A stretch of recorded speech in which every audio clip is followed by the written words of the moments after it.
Кутмандуу кечиңиздер менен ардактуу айымдар жана мырзалар, ардактуу Кей-Муз каналынын жалпы көрүүчүлөрү, ушул кечтен баштап баарыңыздарды маанайыңыздарды дагы да жакшыртуу үчүн Кей-Муз каналында кефир программасы башталып турган учур.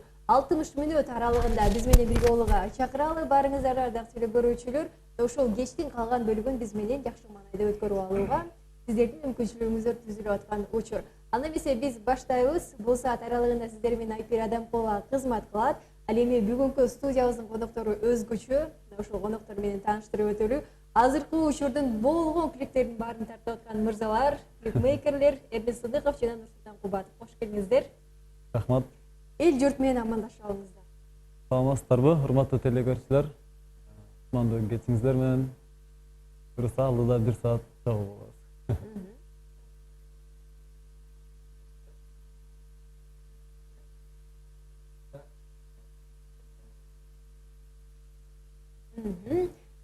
Ардактуу телекөрүүчүлөр, учурашып алдык. Эми биздин координаттарды эске салалы. 56 46 85 түз байланыштын телефону иштеп аткан учур. Байланышка келип, кайсы клип сизди кызыктырып же ойлондуруп жүргөн болсо, анда мына ушул мырзалардан сурасаңыздар болот, жооп беришет дегендей. Өздөрү колдорунан чыгарышкан. Демек, көп кызыктын баары алдыда, бизге кошулсаңыздар болот. Андан сырткары биз социалдык тармактарда отурабыз, Кей-Муз деп каталып. Мына ошол жерден бизге билдирүүлөрдү узатып койсоңуздар болот. Аны эмесе, байланышка келгенче мен өзүмдүн суроолорум менен кайрыла берейин. Деги эле Кыргызстандагы клипмейкерлердин эң алдыңкылары десек болот сиздерде. Ал эми ошол баягы клип тартууга кызыгууңуздар эмне болуп пайда болду эле? Эрнис байке, сизден баштайлы. Рахмат. Биринчи кызыгуу бүт эле кичинекей убактан башталат го. Биздик меники болсо кичинекейимде наоборот мен милиция болчумун, башка нерсе болчумун деп ушундай тилектерим бар болчу да. Ошентип окуп жүрүп 11-класска жеткенде айылда чоңойгонбуз да. Айылда камера алып, байкелерибиз менен тойлордо камера тартып калганмын. Ошентип кызыгуум аябай өртүп, Бишкек шаарына келип, искусство институтуна тапшырганмын. Ал жакта театр и кино факультетинде 5 жыл окуп, кино оператору деген кесипке ээ болгом да. Ошондон улам группалаштарым баардыгы кино оператор болуп кетишти да, мен клипмейкер болуп кеттим да. Жакшы. Ошо музыкага болгон кызыгуум дагы ушул клипмейкер жакка алып келди окшойт десем болот. Демек, өзүңүз кээде ырдап каласызбы? Жок, мен ырдабайм, бирок музыкага аябай кызыгам да. Жакынсыз, э? Ал эми Нурсултан, сизчи? Менде да кызыгуу мен аябай кеч пайда болду да. Менде эң башкысы кийин финансистке тапшырылгандан кийин. Бирок өзүм музыкага кызыгат болчумун. Өзү видеолорду монтажлап болчумун, ошо монтаж жасап кичине эми өзү видео инелерим бар. Андан кийин Эрнис байке менен таанышып, Эрнис байке мага баарын көргөзүп, эң башкы инсан Эрнис байке менин устатым. Баардыгын көргөзүп берген, баардыгын айтып берген, баардыгын үйрөттү, ушунча үйрөткөндө рахмат айтам. Ушул жерден пайдаланып суралайынчы Эрнис байкеден. Сиз өзүңүз кеңеш берип дегендей бир аз да болсо үйрөтүптүрсүз. Азыркы ушул Нурсултан тартып аткан клиптердин баамыңыз да кандай сиз үчүн? Нурсултандын негизи мен Нурсултанды тааныбайт болчумун мурда. Анан бир телевидениеге барсам, көрсөтүп калышты да, бул клипти бир жаңы бала тартып аптыр деп. Анан көрсөм, эми баягы бир көргөндө эле билесиң да, мындай жакшы өзүнүн почерки бар бала экен, анан жакшы тартат экен деп ойлоп жүрсөм, кийин анан дагы бир ырчы досубуз ушу Нурсултан деген иним бар, көрүп жардамдашып койбойсуңбу деп. Анан макул келсин деп буну атайын айылдан Оштон чакыртканбыз жака. Бул жака келип менин үйүмдө жашап, менин жанымда канча 2 жылдай жүрдү, үйрөндү. Бир туугандай эле болуп калганбыз экөөбүз. Азыр эми үйрөнгөндөн кийин кетип калды. Кетип өзүнчө иштеп жүрөт. Мен өзүмчө иштеп жүрөм.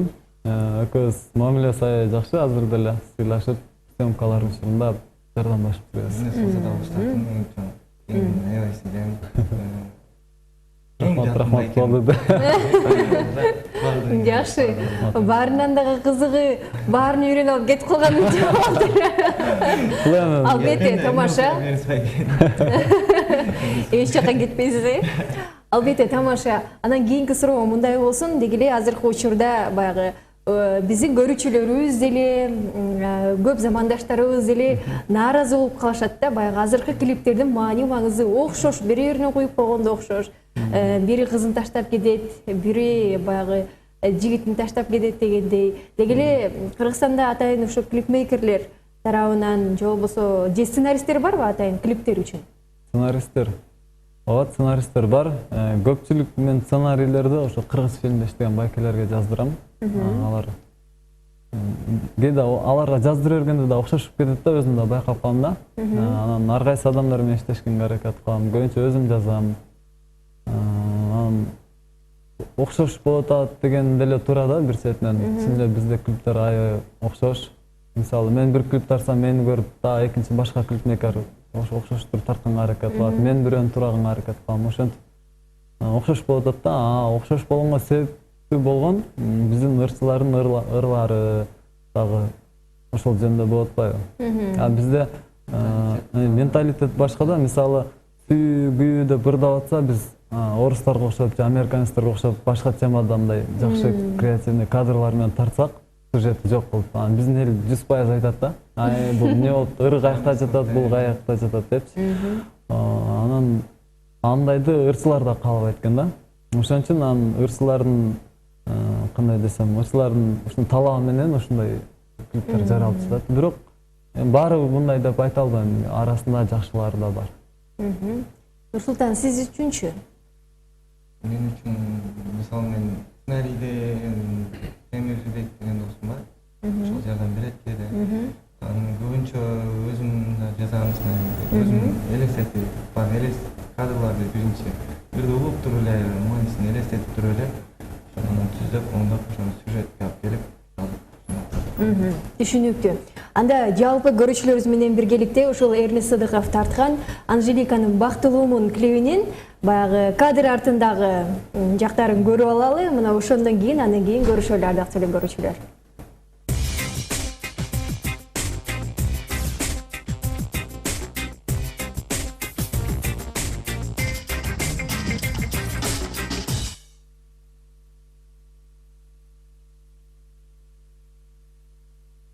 Бүгүн съемканын экинчи күнү Анжеликанын үйүндө тартып атабыз, Анжелика? Кыздарын даярдап атабыз. Боёнуп атам. Боёнуп атат. Азыр торттун бышкыча боёнуп атат. Азыр торттун бышкыч жейбиз.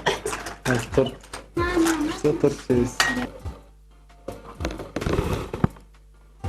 Анжелика сүрөткө түшкөндү жакшы көрөт. Үй толтура сүрөткө. Бияғы деле сүрөт, тияғы деле сүрөт. Бул деле сүрөт. Булар көрүп отурат.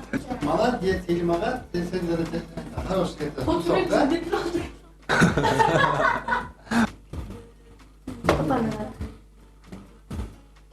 У тебя же красивый. Меня Кашан болсун?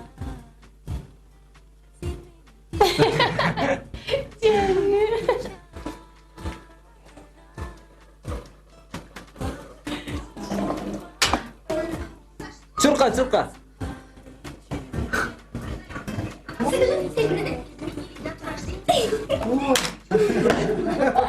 где моя дочь?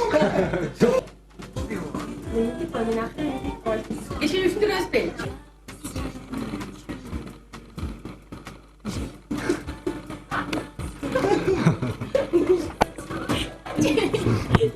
Койчойду.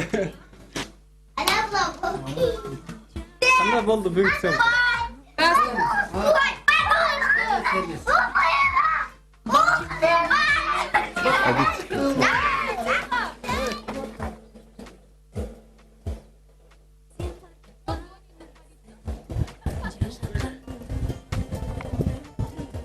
Ya, çаңда.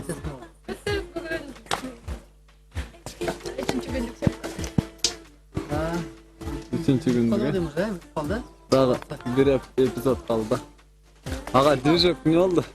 Generator.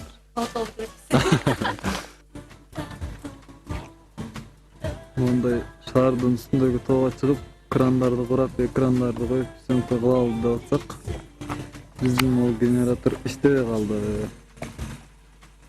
Benim ne koşuzdu bize oturağız.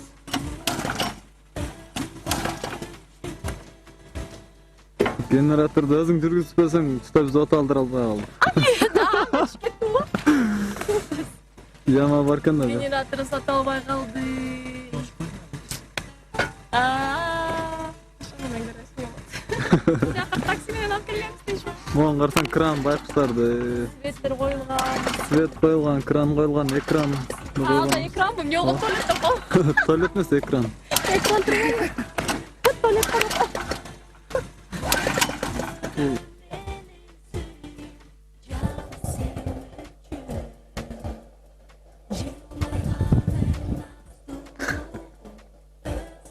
Подватер стоит.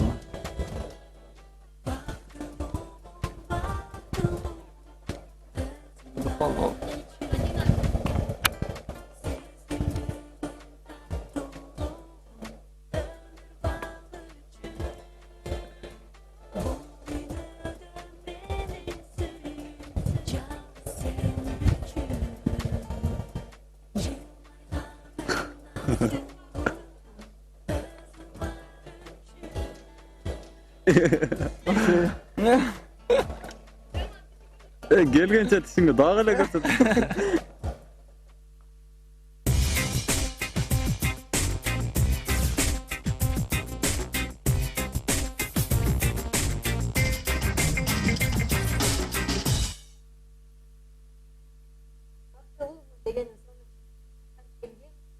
Ырчысы Анжелика Айымдын аткаруусундагы бул чыгарма клип дегеле кантип тартылган, кадр артындагы көрүнүштөрдү баарыбыз көрүп алдык. Ардактуу теле көрүүчүлөр, чынында баардык нерсе оңой турбаса керек. Эми ушул туурасында кененирээк сөз кылалы. Баягы эң жакшы бир эле суроо берейинчи. Ушул клипте Бактылуу мундагы эң кызыктуу окуя кандай болду эле? Бул клипте аябай эле көп болгон кызыктуу окуялар. Бул клипти бир жума тартканбыз. 4 күн съемка, 2 күн даярдык болгон. Бир эпизод бар, Анжеликалар Гөсөкө кечинде өздөрүнүн свадьбасын шаардын үстүндө тоодо көрүп отурган эпизод бар да. Ошол эпизод аябай биз үчүн ооруга турган да. Ошол эпизодду тартыш үчүн эле биз 3 күн убактыбызды коротуп койгонбуз да.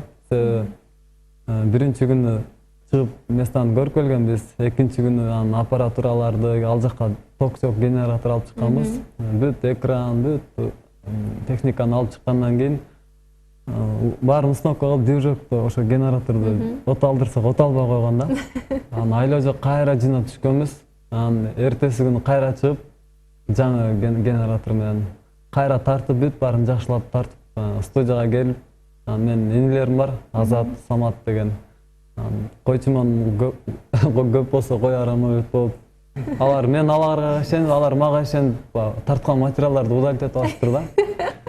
Анан Анжеликага айта албай, эртеси күнү айттым, ушундай болуп калды деп. Анан ал ыйлап кайра чыкканбыз 3-күнү. Тоого чыгып, кайра башынан ошол техника менен кайра тартып түшкөнбүз. Ошентип 3 жолу чыгып тартканбыз. Аябай ал убакта суук болчу.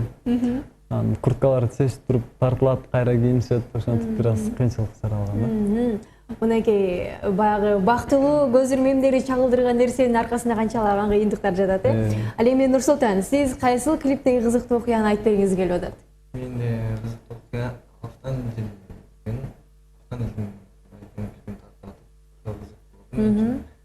Жана мост, ошол посттун үстүнө чыгабыз деп биз экөөбүз. Мостко чыгабыз деп ал жерде барган эмеспиз, ошол посттун жанына тартып.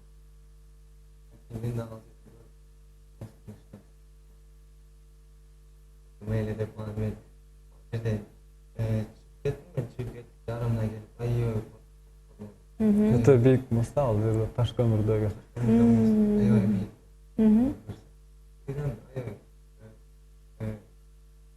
Мындай жакшы эле көрүнөт. Анын жарымына келгенде деңизге секирген керек. Аркага түшөйүн десем жана жерден жетип түшө албайм эле. Аябай бийик экен, бирге чыгып, анан бирөө тобун дальше үстүнө чыктым, анан үстүнө чыгып, күтүп отурсам Автандын байке анан отуруп менен уялды окшойт. Ал эмне болсо да ийиним мен анан чоңмун дегендей кылып уялгандан эле чыкты ошо.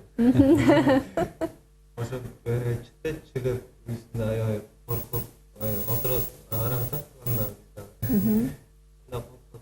кантип түшөбүз деп ал жерде ойлонуп кантип түшөбүз деп неме болду керек, анан ал жерде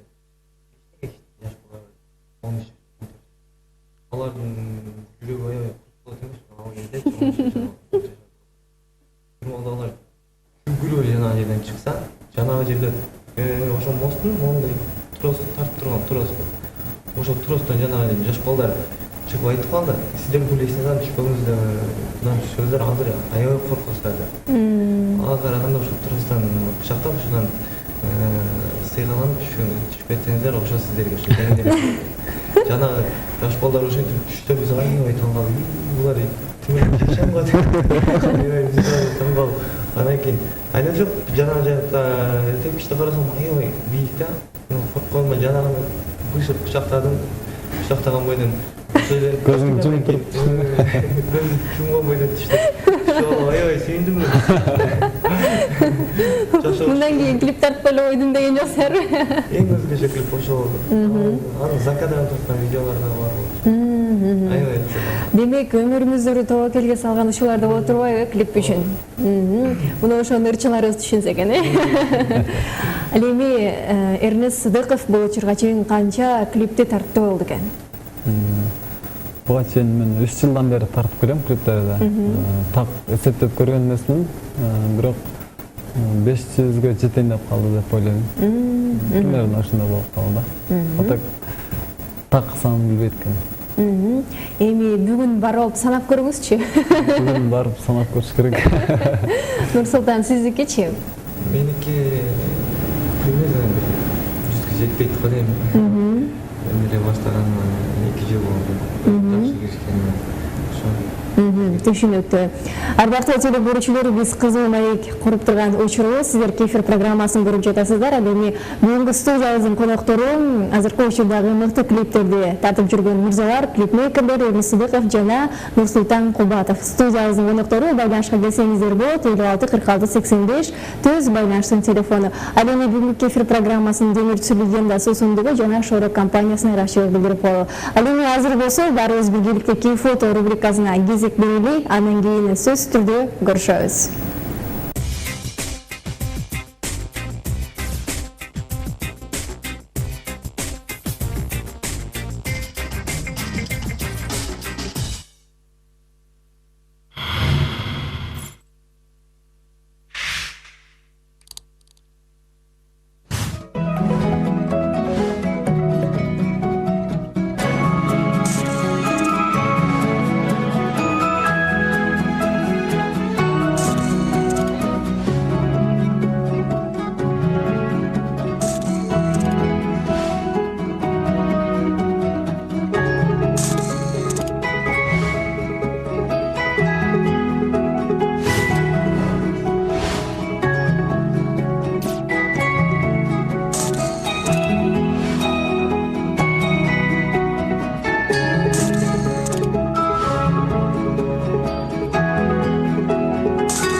Эрнест Сыдыковдун сүрөттөрүн көрүп алдык. Ардактуу теле көрүүчүлөр, баягы жеке жашоосундагы жана ошондой эле клип тартып жүргөн убактардагы чагылдырылган сүрөттөрдү көрүп алдык окшойт. А биз болсо сапарыбызды ала карай улайбыз, бизге кошула берсеңиздер болот. Сиздер байланышка келгенче мен өзүмдүн суроолорум менен кайрыла берейин. Деги эле Кыргызстандагы тартып аткан клипмейкерлердин техникасы жетиштүүбү же дагы эле жетишсизби биз үчүн? Биз үчүн жетишсиз. Албетте техника деген бул техниканы алып туруп эле мен баарын алдым деген негизи туура эмес да. Техника ай сайын, жыл сайын жаңыланып, бүгүн бирөөнү алсаң, эртең экинчиси чыгып калат да. Ошол сыяктуу эле бизде техника башка өлкөлөргө караганда бир топ эле төмөн. Биздин ага бюджетибиз да жетпейт. Башка өлкөлөрдө кымбат камера, кымбат компьютерлер алган. Ошондуктан биздики бир аз техника жактан акча издесең болот. Ал эми ушул техникаларыңыздарды Кыргызстандан эле аласыздарбы же атайын чет өлкөдөн балким тапшырык аркылуу алып келесиздер? Биздики заказ менен келет, Кыргызстандан деле алабыз. Бизде чын айтыш керек өтө жакшы техникалар аз да бизде сатылбайт да. Биз алайын деген техникалар Кытайдан, же болбосо Дубайдан, же Алматыдан, ошол жактан заказ болуп, же болбосо тааныштар аркылуу алабыз. Бизден фотоаппарат, ошол нерселерди деле сатып алган болот. Ал эми баягы көбүнчө биздин баягы актриса болгусу келген, актер болгусу келген мырзаларыбыз, айымдарыбыз өтө кызыгып отурушат болуш керек. Ушул клипке тарткан айымдарды, мырзаларды, каармандарды дегеле кантип тандап алышат деген суроо. Мына ушуну жооп берип койсоңуздар, кантип аласыздар чын эле? Ар кайсы режиссер ар кандай жол менен тандап атат да, кастинг менен. Сен кандай тандайсың? Мисалы мен өзүмүзден кастинг жарыялабайм. Кастинг жарыяласам, аябай эми албетте бул телеканалга баардык Кыргызстан боюнча бүт жерге кетет. Албетте видео кийим ишин албетте ошондой адамдар керек. Эмне дегенде бул телеканалга келет, баардыгы көрөт. Бул деле оңой нерсе эмес. Ал эми ошол баягы телегеничная, жакшынакай кыздарды алабыз деп атпайсыздарбы? Ал эми жакшынакай эмес кыздар эмне болот? Ошо мен да кастинг дегенде бир жерге баардык кыздар чогултуп, ошентип тандабайбыз да, мындай интернетте эле кастингде туруп фотолорун жөнөтүшөт. Көпчүлүгү жаман комментарий көп жазышат да магачы. Сен эмнеге сулуу деп, сулуу эмес деп эки бөлүп атасың деп. Эми түшүнбөгөндөр ошондой деп ойлойт да. Негизи анын дагы сулуу деп жазгансы, сулуу эмес кызды кантип тартып коесуң да, мисалы. Албетте адамдын сырткы келбетинен бөлбөш керек, бирок биздин жумушта айла жок ошондой туура келет да. Ошон үчүн аны элдер туура түшүнсө деп ойлойм. Ошон үчүн жаман көрбөңүздөр. Айла жок жазабыз деп. Баягы музыканы жан дүйнөнүн азыгын толтуруу үчүн угат экенбиз, аны көрүп отуруу үчүн биздин көз жосуубуз толуш керек дегендеги жакшынакай көрүп отургандын баарын карап отурганга не жетсин дейли ардактуу көрүүчүлөр. Мына ушундай максатта клипмейкерлер дагы ошону тандашат экен. Ал эми баягы сиздердин кандайдыр бир талаптарыңыздар болсо керек. Мисалы, кээ бир кыздар дегендей тартылгысы келбеген ролдор болот дегендей, кээ бирөө тартылгысы келген нерсесин каалап алат дегендей. Ошол убактарда мисалы бир кыз тандап алгандан кийин тартылбайм деп калган учурлар болобу? Ооба, болот андай. Менде аябай эле көп болгон. Андай учурлар.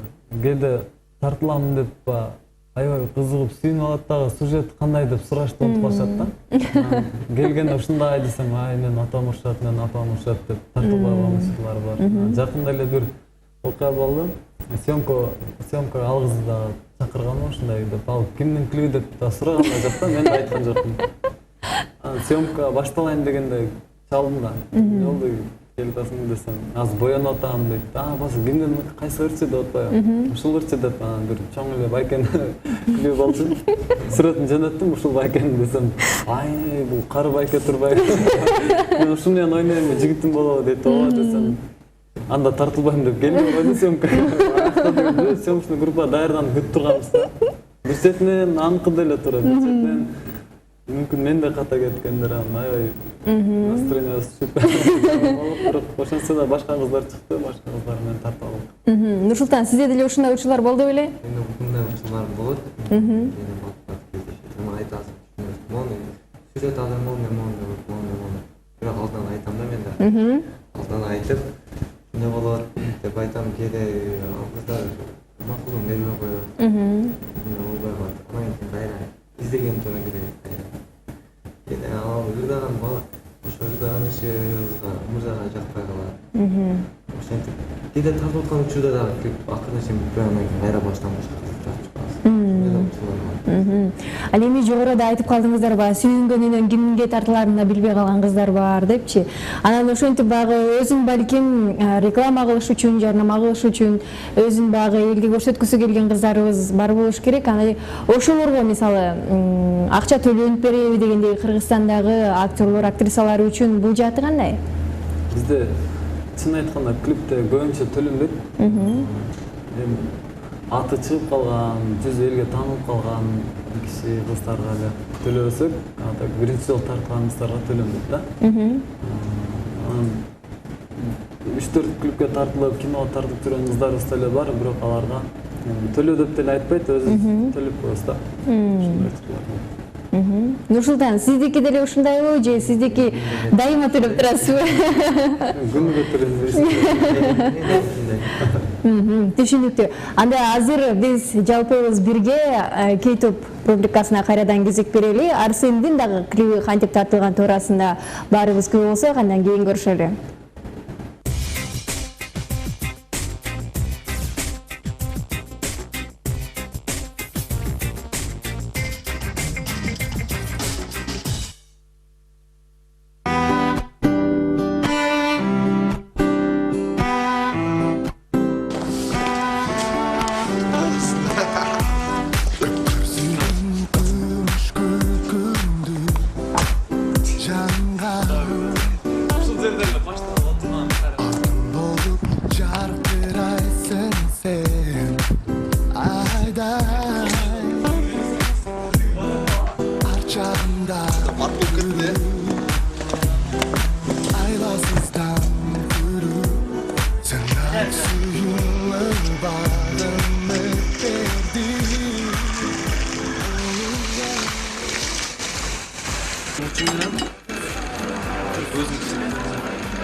Sen başka gönlün giy olbaysın mı?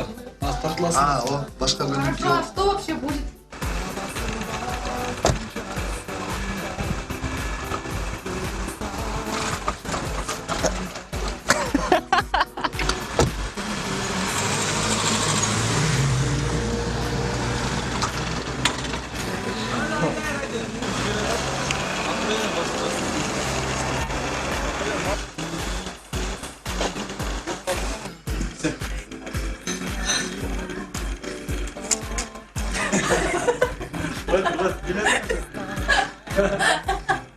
Вот Türk öyle sırası gastık.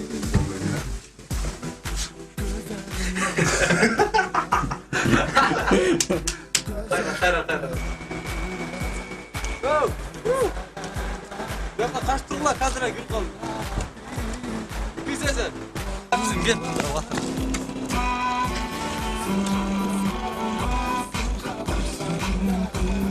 Güzel bakın. Evet.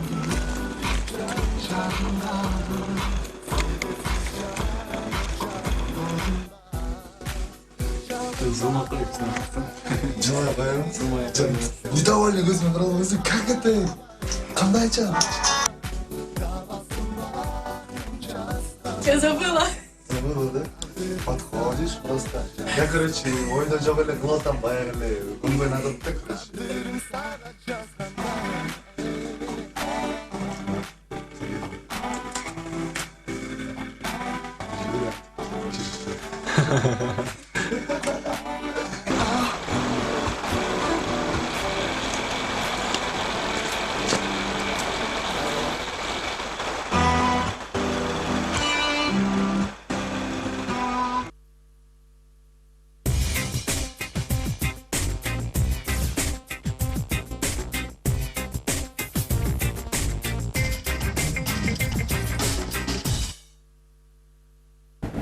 Биз болсо улантабыз ардактуу телекөрүүчүлөр, Кефир программасында барыбыз биргеликте клипмейкерлер менен сүйлөшүп отурган учурубуз. Сиздер да кошулсаңыздар болот. Биздин координаттар 56 46 85 түз байланыштын телефону иштеп атат.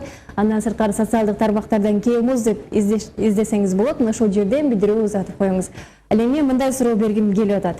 Деги эле Кыргызстандагы клиптин деңгээли канчалык? Башка мисалы өтө чоң өлкөлөрдү албай эле коелу, коңшу Казакстан, Өзбекстан, Тажикстанга салыштырмалуу. Нурсултан, сиздин оюңузду билеличи? Биздики башка мамлекеттерге салыштырмалуу.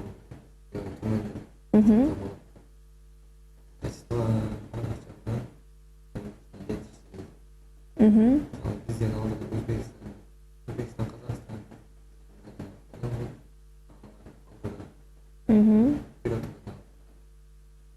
Аракетте уже бар.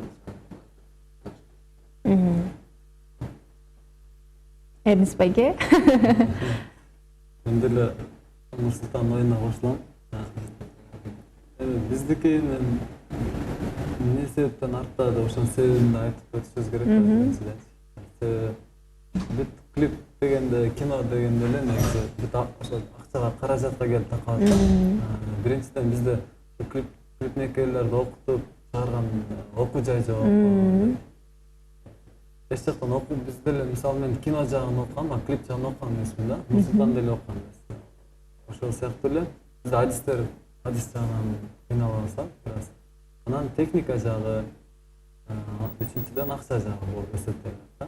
Мисалы Казакстанда ырсыларда биздин ырсыларга караганда бир тойло акчалары көп алардын. Ал жакта мен ойлойм да, мисалы элдин көпчүлүгү дагы чоң таасир этет. Мисалы казактардын ырсылары аякта эл көп болгондуктан бир тойго жок дегенде эле $2000, $1000 биздики бир аз азыраак чыгып атпайбы. Ошол сыяктуу эле бизде акча жагынан келип такап атат баары эле. Доход аз ырсыларга, ошон үчүн клипке болгон чыгымы аз болгондуктан биздин клиптердин сапаты бир аз төмөн болуп атат да. Ошентсе да аракет кылып, сапат жагынан бир аз алдыга чыгууга аракет кылып иштеп жүрөбүз. Ал эми баягы ошол баягы акча жагынан кыйналабыз, техника жагынан кыйналабыз. Ал эми Кыргызстандык ырчылар, эстрада ырчыларын деле угуп калабыз. Мен клибимди монча $1000 тарттырдык, мынча $1000 болду деп айтып калышат. Ошондой болот атабы чынында эле? Мисалы дегенде эң көбү ошол $2-3 миң чейин айтышат. Чынында сиздер ошол акчаны алып тартып атасыздарбы? Ал $2-3 миң бүт эле эми бизге тийбейт. $2-3 миң ошол клиптин расходуна кетет. Баскан. Эми мисалы бир жума съемкалап турган болсок, бир жума расход болот, ошолор расход кылат. Өзүнүн дагы өзгөчө ставкалар дагы бар. Ошо. Бирок мен ырсылардын бир жерине кошулбайм да, алардын көп интересин угам. Мен клибимде $3 миң кетти, $2 миң кетти деп. Эмне $2 миң дешет да?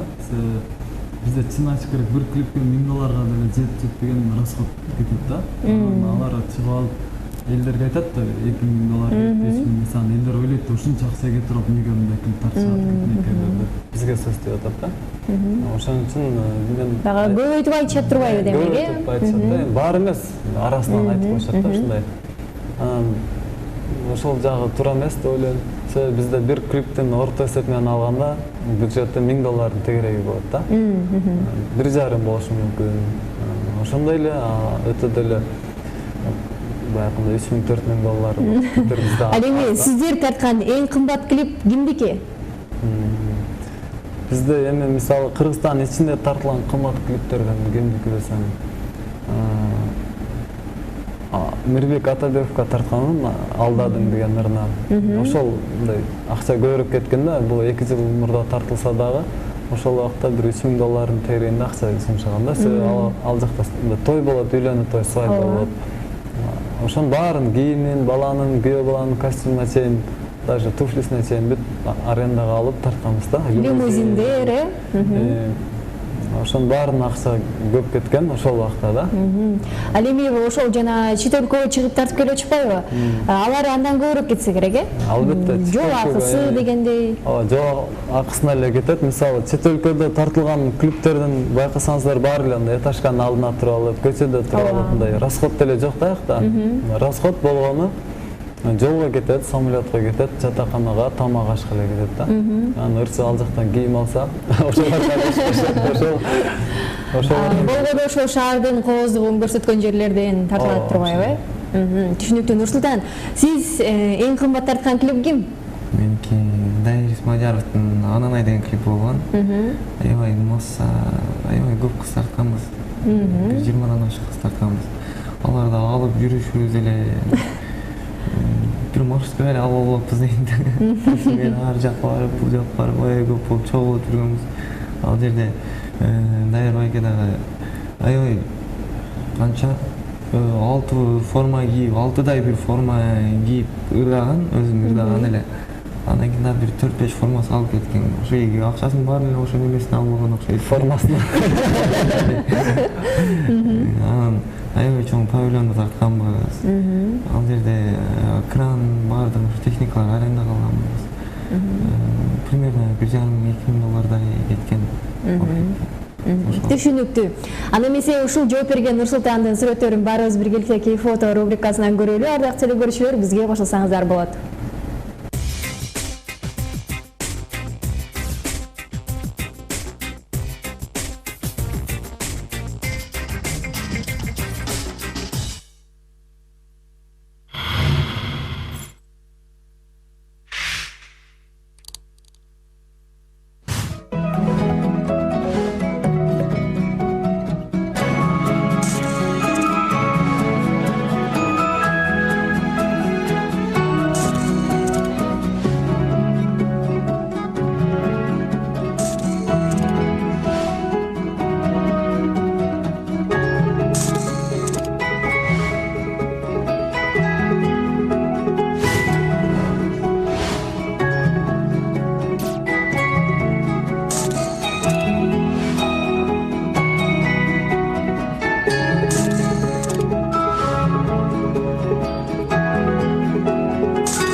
А биз болсо уланталы кефир программасы баарыңыздардын үйүңүздөрдө коноктобуз. Ардактуу көрүүчүлөр, бизге кошулсаңыздар болот. Ал эми бүгүнкү студиябыздын коноктору клипмейкерлер Эрнест Сыдыков жана Нурсултан Кубатов. Ал эми баягы клиптердин баягы сценарийине келе турган болсок, баягы өзгөчөлүк өтө киргизген деле ырчаларыбыз азырынча жок болсо керек, Анан баягы башка чет өлкөлүктөргө салыштырмалуу өтө эле кыйын баягы Кыргызстанда. Бирок баягы алар өздөрү кошо бийлет дегендей бир өзгөчөлүк косушат. Бул жаатында бир сиздердин оюңуздар боюнча кимдин клиби өзгөчөрөөк кичине? Сен айт.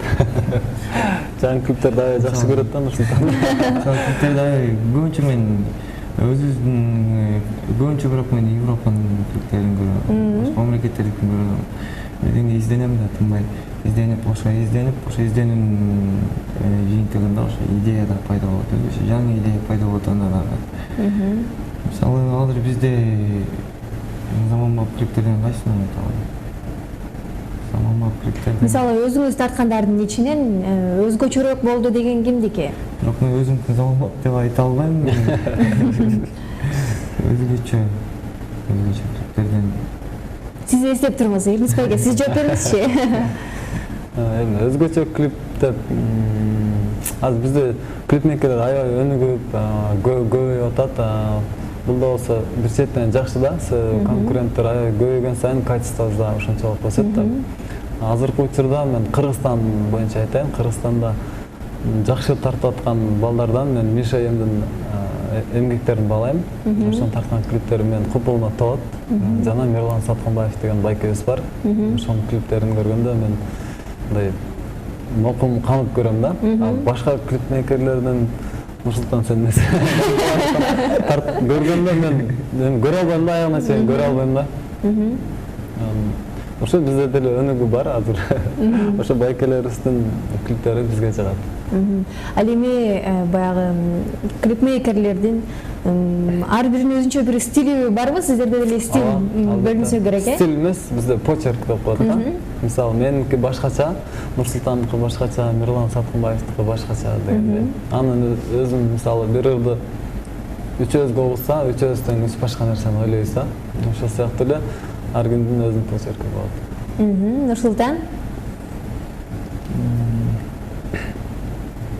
Сиздин мисалы стилиңиз кандай деп ойлойсуз? Мисалы, менин стилим көбүнчө эң эркин, эң чөйнөкөй каталган.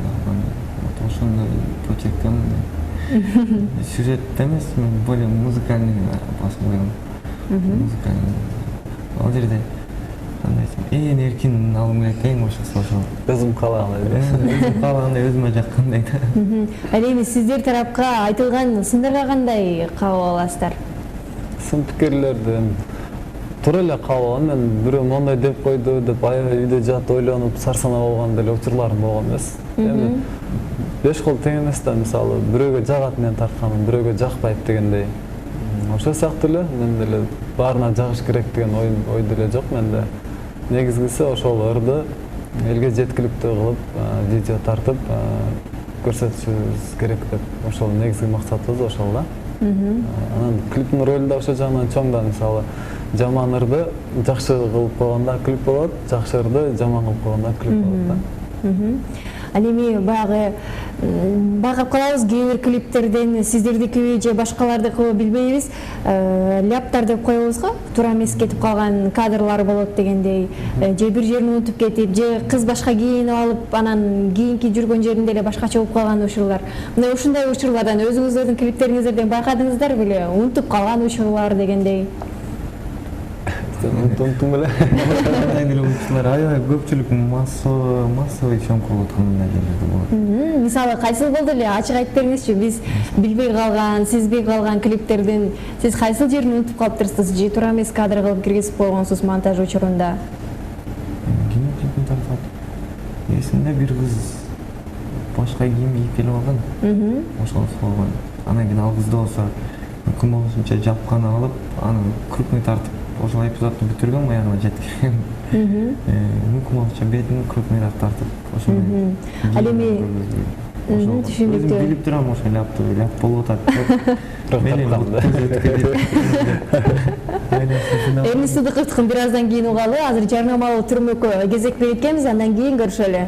Азиз болсо, Кефир программасын улантабыз. Кефир программасынын бүгүнкү демирчилери Легенда суусундугу жана Шоро компаниясына ыраазычылык билдирели. Ал эми жогорудагы кебиз улантып берели. Эрнест Сыдыковдун ляптары кайсылар болду экен? Кайсы клиптерде кездешет? Ляп деген эми режиссер өзү байкай калып эле чыгып кетпесе, так байкаса сөз аны оңдоп коюш керек да. Менде ляп өзүм эсимде жок экен кайсы клипте, бирок титр жазган жагынан, титр деген ошо ат жазган жагынан көбүнчө ката кетип атат да менде. Себебин айтайын, эмнеге андай ката кетет. Клип монтаж болуп, краска обработка болуп бүткөндөн кийин эң акыркы кезекте ошол титр жазылат да. Баары бүткөндөн кийин анан ал убакта мен эле эмес, бүт эле монтажерлор, мен өзүм монтаждайм да.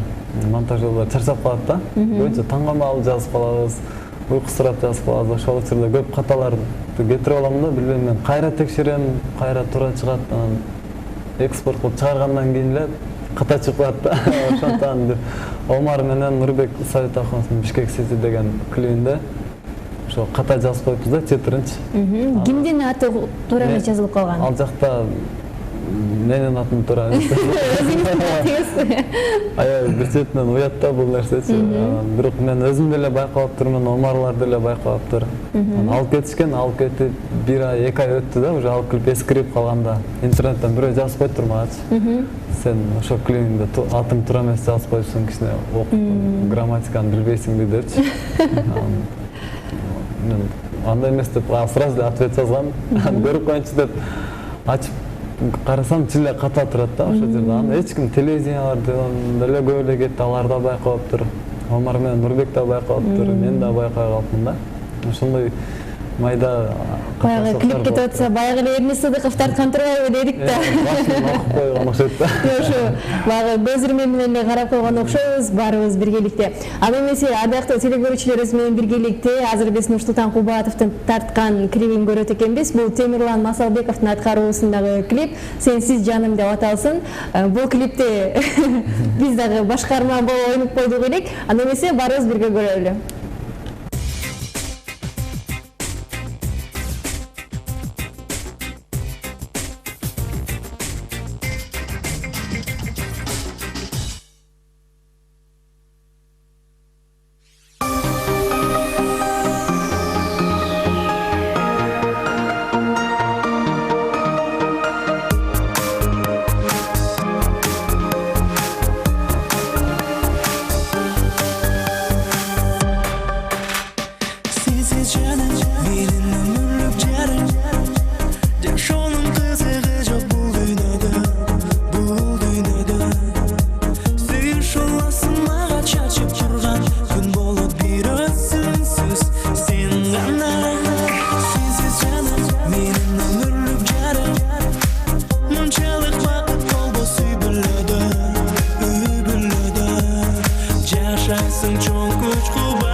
Темирлан Масалбековдун аткаруусунда «Сенсиз жаным» деген чыгарма болду. Ардактуу көрүүчүлөр, ал эми ушул клипти тарткан Нурсултандан сурайлычы. Деги эле бул клипке кандай сын пикирлер айтылды? Бул клип аябай жакшы деп айтышты баардыгы эле. Сен аябай жакшы ойноп койсуң. Ушул сөздү кум келип аткан негизи. Өзүм да жакшы. Мага жакты ойногон. Ошо жакшы тартылыптыр, сонун тартылыптыр. Балдарга сабак болсун деп баардыгы. Мен баардык кыздарга дагы сабак болсун. Мен да өзүм аябай ушуну идея кылдым эле. Ырдагы аябай жакты, аранжировкасы дагы сонун болуптур. Аябай позитивный. Мен дагы кульминационный моментте кармайын деп ошо мүмкүн болгон жакка аракетим кылдым. Ошо кылган мээнетим, эмгегимди көрдүңүздөр. Ошо сага рахмат. Эч нерсени да чакырдырбай. Албетте тамаша. Биз болсо сапарыбызды алга карай улай берсек. Деги эле азыркы учурда ушундай клиптер көп дегендей. Мисалы дегенде сиздердин багы тартып аткан ар бир эмгегиңиздерди эл баалап көрөт дегендей. Бул учурга чейинки мисалы азыркы заман эмес, мурдараак десек болот. Ошол учурдагы клиптердин баягы силер салыштырып көрсөңүздөр болот керек. Ал убакта баягы кара ак түрүндө гана тартып беришкен, Мына ошолор туурасында сөз кылып бериңиздерчи, алардын өзгөчөлүгү эмнеде эле? Ошол баягы биздики азыр түстүү болгону өзгөчөлүк жакшы дейли. Алардын өзгөчөлүгү эмне эле? Эрмис байке. Алар Нурсултан жооп берет окшойт десе. Эми өзгөчөлүк убакыт өткөн сайын өзгөрөт да баары нерсечи. Адамдардын табити өзгөрөт. Ал убакта адамдардын табити ошондой нерселер жакчы. Ошол деңгээлге жарашат да бул убакыт деңгээли. Ошол убакта азыркындай клиптерди мүмкүн алар жактырбай коюшу мүмкүн болчу да. Ошол сыяктуу эле азыркы жаштардын талабына ылайыктуу клиптерди тартканга аракет кылып жатабыз. Биз тарткан клиптерди эле чоң улумундагы байкелерибизге жакпайт да, мисалы. Баарына эмес, көпчүлүгүнө жакпайт да. Неге мындай, андан көрө жакшы жайлоого алып чыгып тартпайсыңбы, жакшы бир бактын астына тургузуп алып ырдатпайсыңбы дегендер деле болот да мага.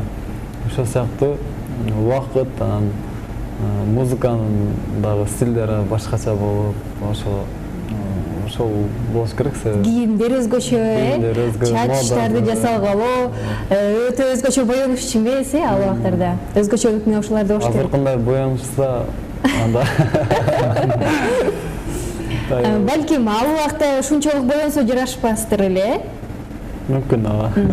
Ал эми мындай суроолор келип атат. Деги эле сиздер кайсы ырчылар менен иштешүү сиздер үчүн оңой? Жана ким менен иштешүү кыйынчылык туудурат? Мага негизи баары эле ырчы менен иштешкен оңой. Себеби ар бир адамдын өзүнүн мүнөзүн билип алыш керек, ага жараша мамиле кылып. Мен биринчи жолукканда эле билем да кандай ырчы мүнөздөрдүн баарын, мисалы бизде канча киши менен ырчы менен иштесем, баарын ар биринин мүнөзү ар кандай да. Ошо баарынын мүнөзүнө окшош кылып, мамиле кылып, мындай жакшы мамиле кылганга аракет кылам. Себеби ырчылар аябай мындай кандай десем, тонкий болушат да, мындай баттарынып, аларды мактап, көңүлүн алып иштегенге аракет кылам ар дайым. Мен үчүн баары менен эле иштешкен оңой. Бирок ошонун арасынан эң көп иштешкен мен Анжелика Омаровалар менен көп иштешем, Арсендер менен.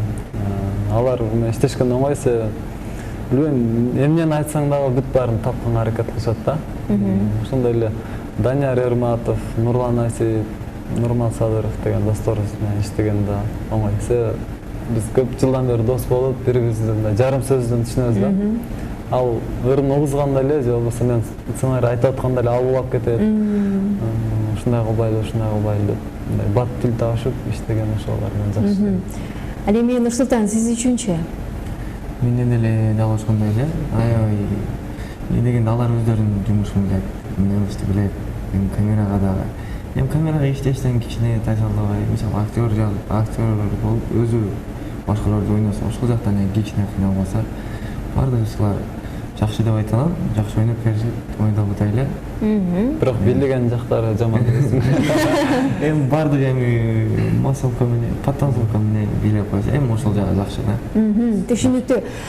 Биз сүйлөшүп отурсак, бир күн кечке сүйлөшүп отурсак деле сөз бүтпөйт болуш керек э. Убакыт гана өзүнүн максатына жетет деп коет эмес, убакыт максатына жетти. Ал эми биздин убакыттар соңуна келип калды. Албетте бул акыркы эфир эмес, бул баягы сиздер менен бүгүнкү күндүн бир сааты десек болот. Ал эми сиздерге эркин микрофон берели. Ал эми Эрнис Сыдыковдун тарткан бактылуунун клибин Анжеликанын биздин программанын соңунда көрөт экенбиз. Азыр сиздерге кененирээк микрофон, эркин микрофон беребиз. Рахмат, ушинтип эфирге чакырганыңыздар үчүн, биздин талантыбызды, биздин эмгегибизди баалап чакырган үчүн чоң рахмат сиздерге.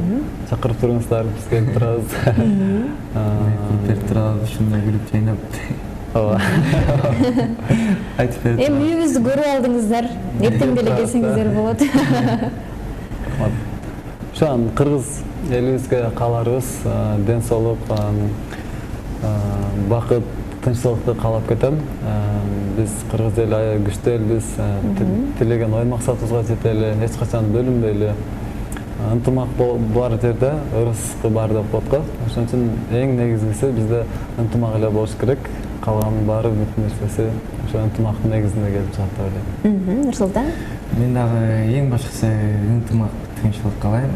Калганы албетте Эюсбайга кошулам. Сиздерге чоң рахмат, чыгармачылык, ийгилик каалайбыз. Баягы биз ошол телени көрүп отурганда эң сонун клиптерди көрүп эле суктанып эле отургандай бололу. Мындан ары дагы мыкты эргүүлөрдү каалайбыз. Эң сапаттуу клиптер тартып жүрүңүздөр дейли. Ал эми ардактуу телекөрүүчүлөр, биз сиздер менен коштошпойбуз. Болгону эмки эфирден көрүшкөнчө амандыкта болуңуздар дейли. Бул саат аралыгында мен Айпир Адамкулова кызмат кылдым. Кайрадан жакшы күндөрдө жакшы маанайда жолугушалы. Амандыкта болуңуздар.